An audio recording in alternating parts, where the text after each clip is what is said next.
What's going on, everybody? My name is Guy. This is Guy Talk Sports. Thank you so much for being here.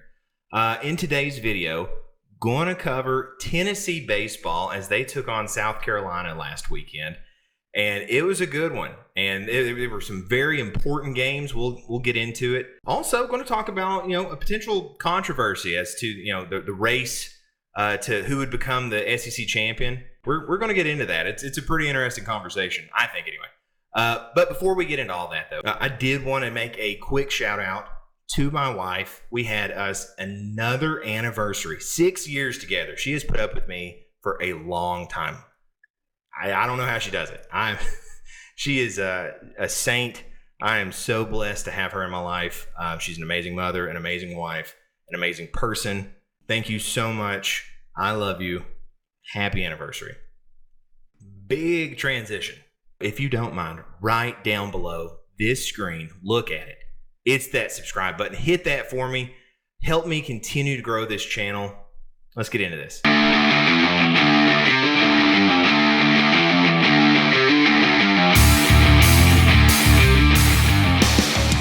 So let's go ahead, dive into each game, break each one down. Game one, South Carolina started off with a bang. They sent a solo shot flying.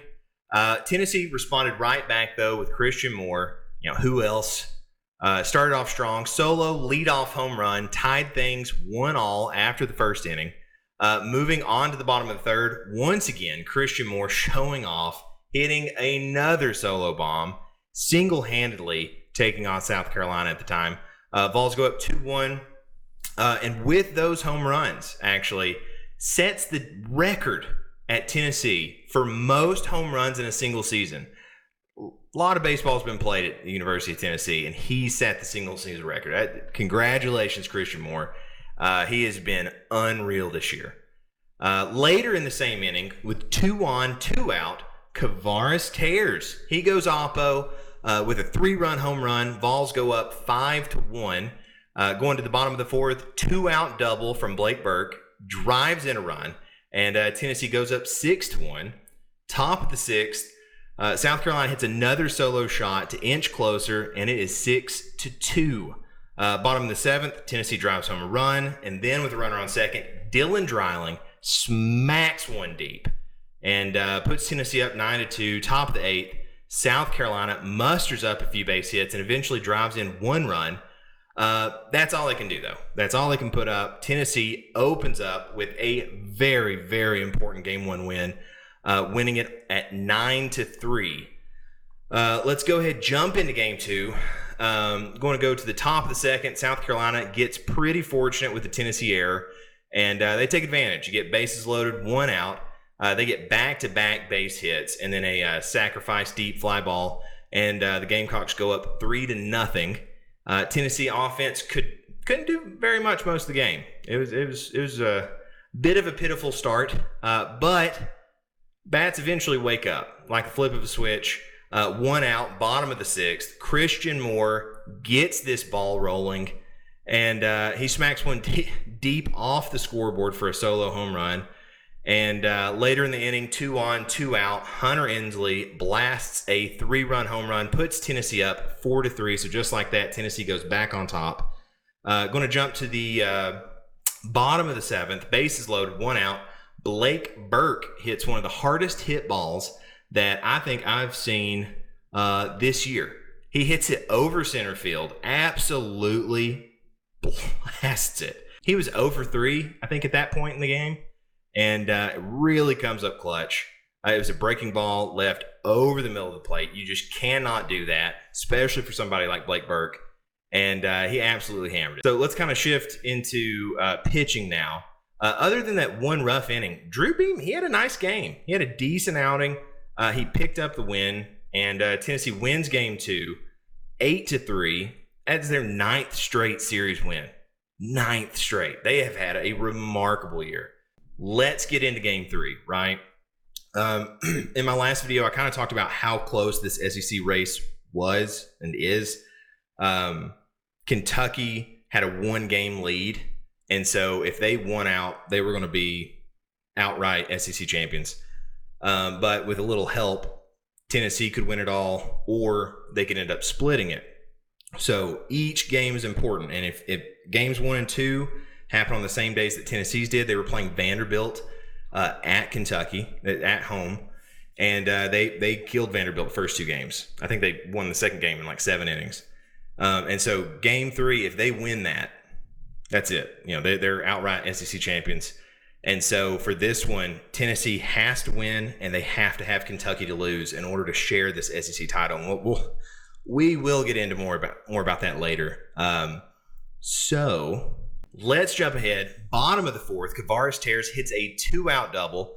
Runner was sent from first as soon as that pitch was thrown. And so when Kavares Terrace hit it, he was rounding those bases quick. Pushes the Vols up 1-0, jumping another inning, bottom of the 5th, runners on first and third. Blake Burke hits a choppy one towards second, can't be fielded. They had a shift going on. I guess it was really more to shortstop, but it's where second base should have been. Blake Burke rounds first, a little bit of poor base running, ends up getting thrown out second. However, drives in a run, and you now have a runner on third, 2 outs, and then another very choppy base hit towards third. He has to kind of rush the throw. Ends up being a bad throw. First can't field it. And the Vols scores another and have a runner on first now. He then steals second base. And Dylan Dreiling is up to bat, finds a gap, drives in the runner. And I know there's a bit of a messy sequence, but it looked messy on TV as well. Ends up being 4-0 Tennessee now. So now we're going to jump all the way to the top of the 8th. South Carolina kind of dinks and dunks with some base hits, drives 1 run in, and they close the gap, making it 4-1. South Carolina can't get it any closer, though. Tennessee gets the win. Very important win at that. And it ends up being probably the most, I guess it ends up being the most important regular season game of the year because Kentucky was playing at that same time, and they got absolutely manhandled by Vanderbilt in game 3. And so Kentucky ends up losing their game 3. We win all 3 of ours, and you have a tie. And this is kind of what I wanted to get to, what I wanted to talk about. To me, it's a big point of contention, and I know that nobody from Kentucky wants to hear this. That's okay. I'm still going to talk about it. After they won game 2, Kentucky was posting everything on social media about, claiming the title of SEC champions, which is fair. Technically, they are. I felt like it was a little silly to say, oh, yeah, we're SEC champions. But Tennessee, if they end up winning and we lose, we have to share it. But they were all about how they're the SEC champions and all that, which congratulations to them. They've had a great season.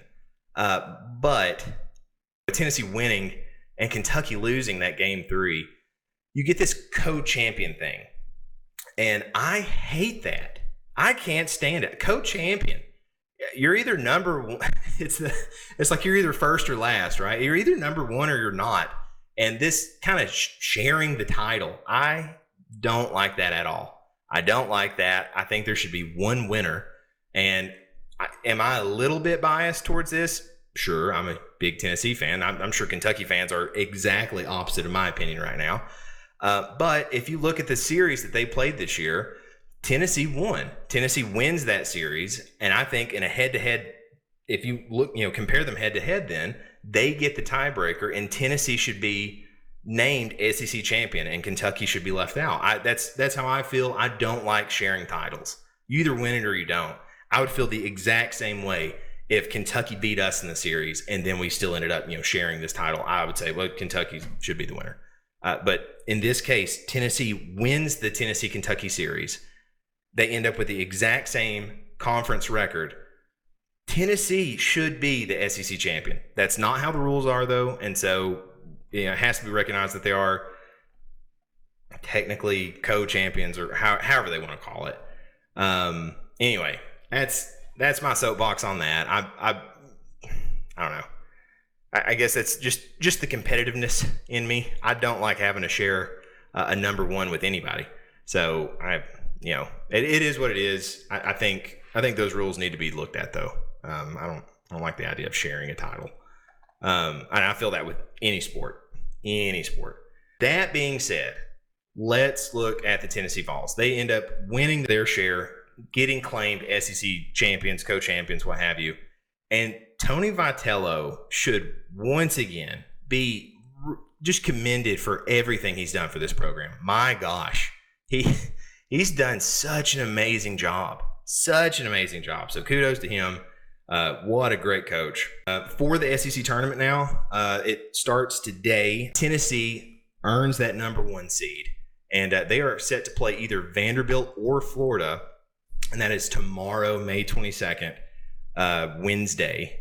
That is going to be at 5:30 p.m. Eastern Standard Time, and that is going to be on the SEC Network. Big game, right? And that's all I got for this one. Tennessee gets to be SEC champions or co-champions. I'm going to call Tennessee SEC champions because in my rules, we win the tiebreaker, and therefore my rules that absolutely count for nothing. We win the tiebreaker, and we should be, sole SEC champions. So good job, Vols. Get it done. And very proud of this team. That's all I've got for this one. Just wanted to talk about that little celebration episode here. SEC champions. Super excited for the postseason. Excited to see what this team can do because the offense on this team is unreal.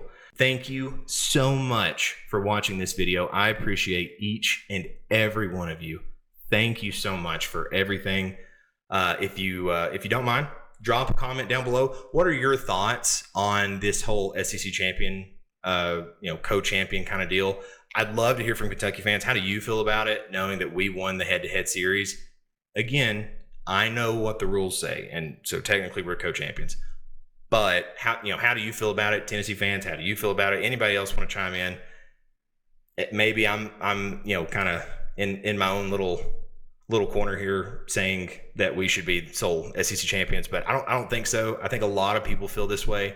Anyway, let me know. Drop that comment down below. Hit that like button for me. It really helps the episode. And if you don't mind, please hit that subscribe button for me. Help me continue to grow this channel. Thank you so much once again for watching this. Go Vols. We'll see you next time.